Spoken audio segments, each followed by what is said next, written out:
Now for more, and a CNBC First On interview is Michelle Meyer, chief economist at the Mastercard Economics Institute. Michelle, it is great to see you again. Welcome.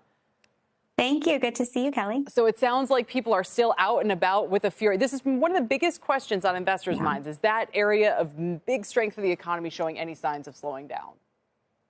It really isn't. We are seeing increasing spending and activity on travel, whether you're looking at just the number of passengers that are out traveling or the amount of spend that's out there. And you're also seeing some really interesting developments play out. For example, we've seen leisure for longer, which is that in some locations when people travel, they stay longer.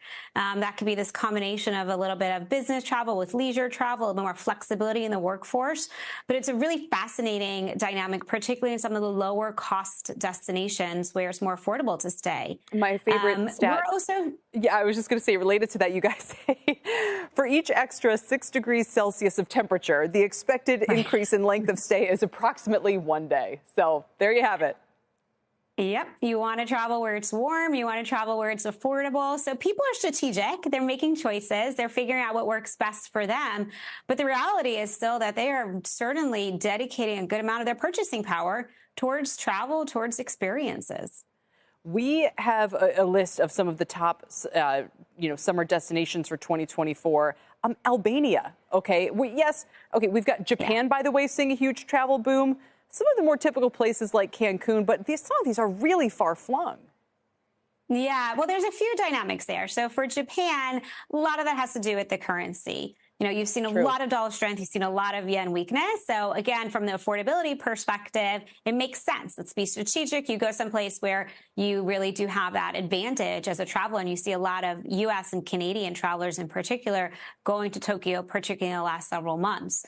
For a place like Albania that you referenced, Kelly, that also I would argue is a story of affordability. It's a way of still getting those seaside destinations, the European experience, but at a price point that could work better for a broader part of the population. Great point. Cruises also, I haven't checked on those stocks lately, but the actual vacation is, still extremely in demand. Global cruise passenger transactions running 16% above 2019 levels. The Bahamas seeing 3 million more passengers by sea versus pre-pandemic. Yeah, absolutely. People are out there cruising again. That took longer to come back after the pandemic versus air travel and certainly car travel. So there's still more pent-up demand, I would argue, that we're seeing most recently with the acceleration.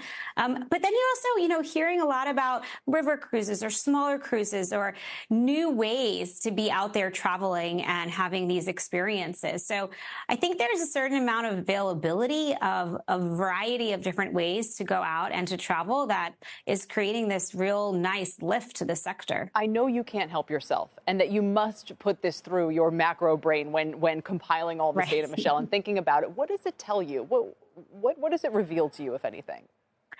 So I think it tells us a ton about the consumer because you have the same consumer that might be out there spending on travel, going to events, whether it's concerts or sporting events, which we are seeing very, very clearly, and that's driving some of these travel trends. And they're doing it in a way that's really strategic. At the same time, that same strategic consumer might be walking into a store and really thinking carefully about how they're spending, looking for the best promotion, the best discount.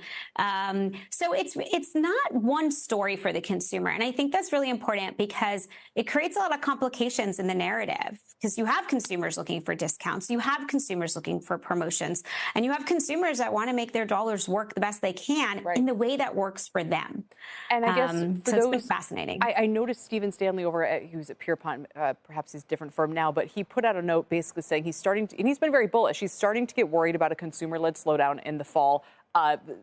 Similar from Larry Lindsay, who was talking about, can the consumer really, between price increases and all the rest of it, do you worry about that yet, or is that still a ways off? Look, I think you have to focus on what the consumer is telling us right now, which is the consumer is telling us that they still have the ability and the desire to spend differently for different categories, but aggregate spending is still accelerating. That was a big part of why GDP growth has been beating expectations the last several quarters. But the other really, really important part of that is the labor market. right? The labor market is the main force behind the consumer in terms of job creation, the breadth of job creation, the amount of income support that comes from that. And the trend in the labor market is still very encouraging. We're seeing job growth over the last 6 months, about 250,000 a month. The unemployment rate is stuck below 4%. And depending what wage measure you look at, we're running somewhere around 5% or so year-over-year wage growth. So I think the consumer is being mindful of the different economic factors that are out there, but still very engaged in this economy. It's really interesting.